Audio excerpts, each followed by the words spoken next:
Hey, what is up everyone? My name is Athieno and welcome back to another YouTube video. I have today a defensive guide for you guys so you guys can defend Oregon a little bit better on the second floor.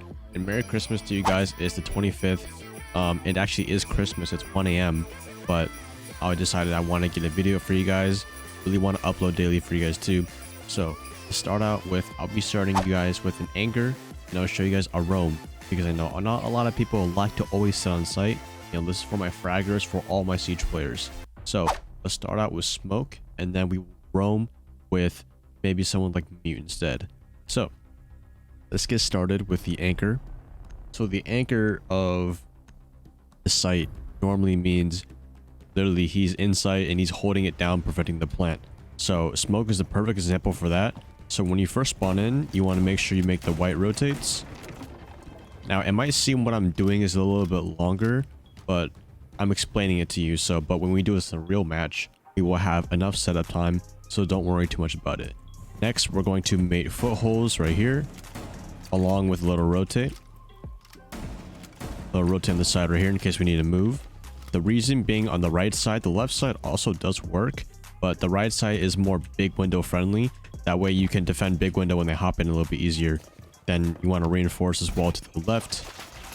And after that, you want to make white holes. So this is basically so you can see people walking up the staircase. So, you know, when someone's walking up white, they're focused on the barbed wire, the traps, and whoever's sitting on the top of white. But most of the time, they're not going to be looking above, and you might catch yourself a free kill. Now, next up, we have the kitchen hatch. Personally, I like to keep this open just in case if you need to fall down, or maybe you can also hold vertical holes like this, so you can see if someone tries to walk in the kitchen, you can catch them off guard. Vertical play on a site like kitchen or kids is super powerful, so don't be afraid to stick your head in the floor. Just be careful with people nading from below. Now, next up, you know, we also have, you can make security holes. You can also make the green door. In case someone tries to walk in the kitchen, you can shoot them from above like this. Next, we have the attic rotate. Now, it might seem, again, that I might be using a lot of shotgun ammo, but I'm actually not in reality. I'm just giving you guys a better example of what you would normally be making. So next, you would use this 1 or 2 holes for the C4. In case you want to smoke it off, throw C4 over. Might catch yourself some free, you know, kills or utility grab. Then next up, I would open up the attic hatch in case someone wants to rotate down meeting. And also, it just for free, it only takes 1 shot. But you can also open up this hatch in case roamer in meeting needs to utilize that, which we will be showing later on in the video. Now, after all that is done, you can also make footholds right here. But this is the same rules apply for kids. You can reinforce it if you want to.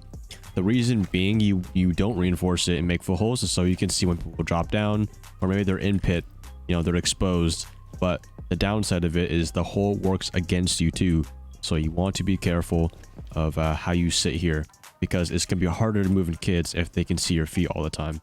So if you do reinforce it off, then you can play close to the shotgun, and you can kind of have a little bit more flexibility of playing inside of kids. Next up, we want to shoot open the glass on the windows.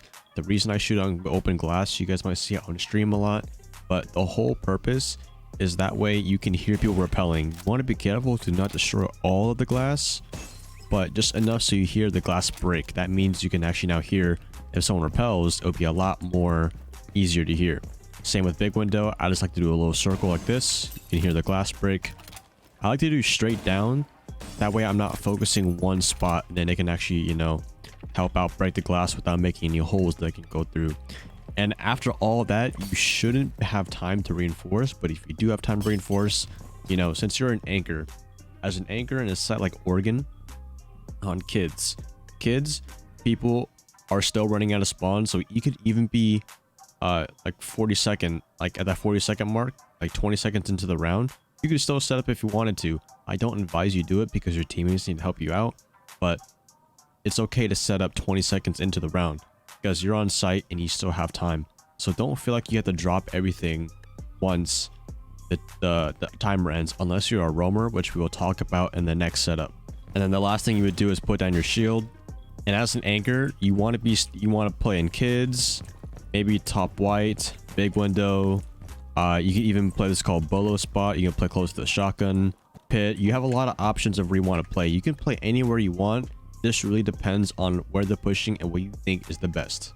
So that is my solo setup for anybody anchoring, whether you're in a 5-stack or a solo queue. This is the general idea of how you want to defend kids on Oregon. Let's move on to the roam setup. All right, you could honestly roam with any operator. It just really depends how you utilize the utility. And for you new viewers watching, I am a Challenger League player, which is basically a high tier of competitive play in Siege. So I have a lot of understanding on how the game works, and I really enjoy to give that information to you guys. So if you guys are enjoying the video, be sure to hit a like and subscribe for more videos like this. But let's get on to the roam now. All right, let's start out with just a very normal kind of roam. Let's really get all the basics out. We're going to start out with Jaeger.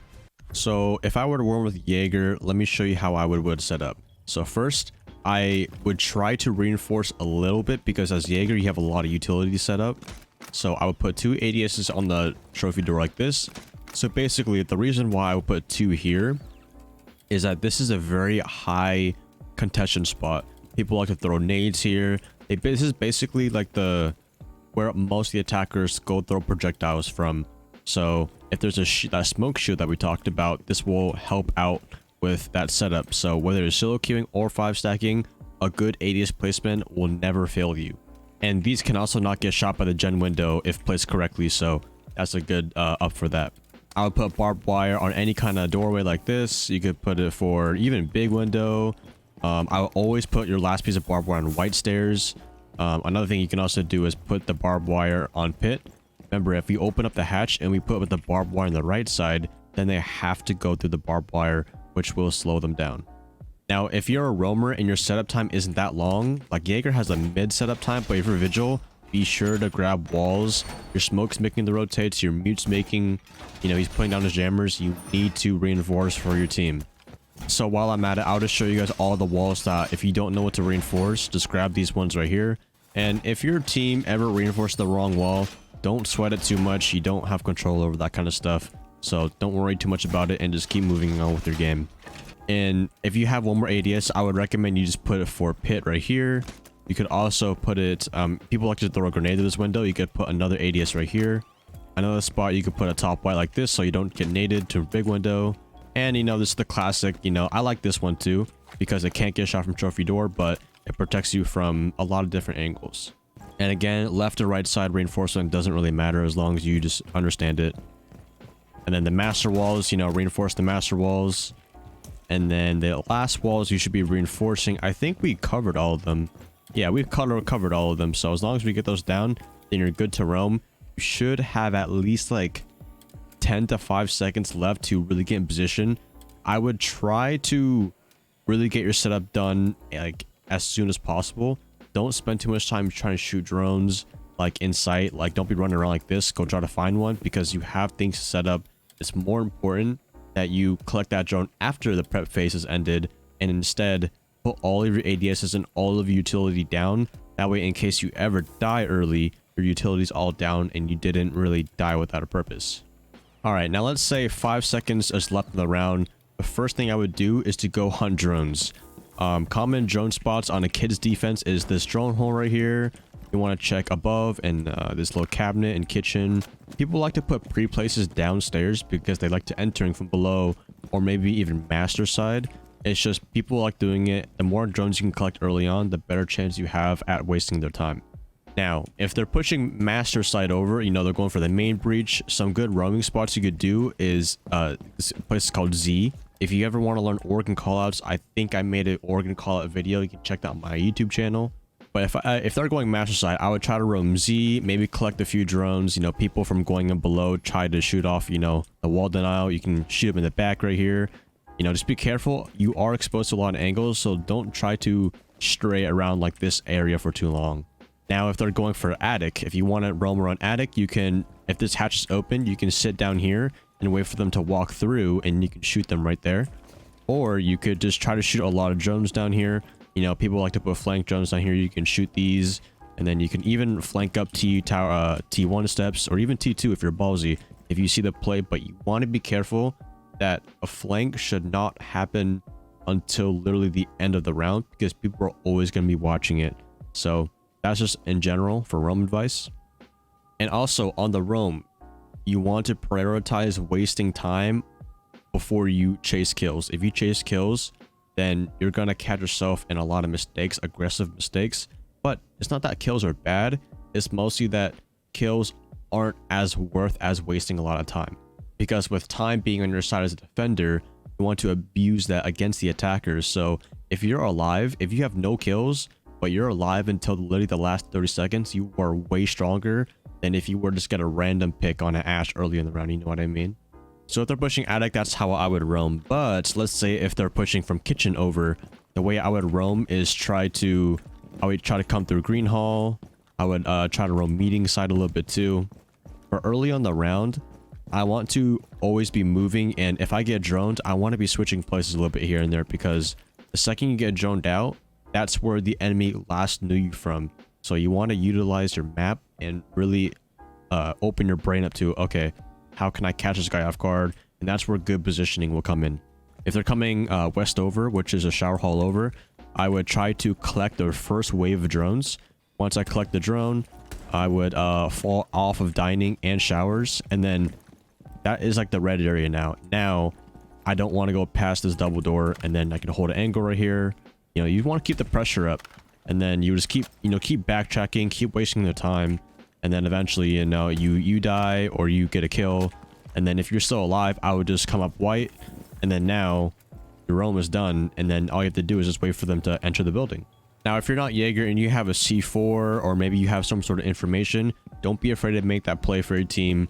And then, you know, C4 the guy trying to get the master wall, etc. You know, that's where game sense comes in, and that's where you can get creative with your roams.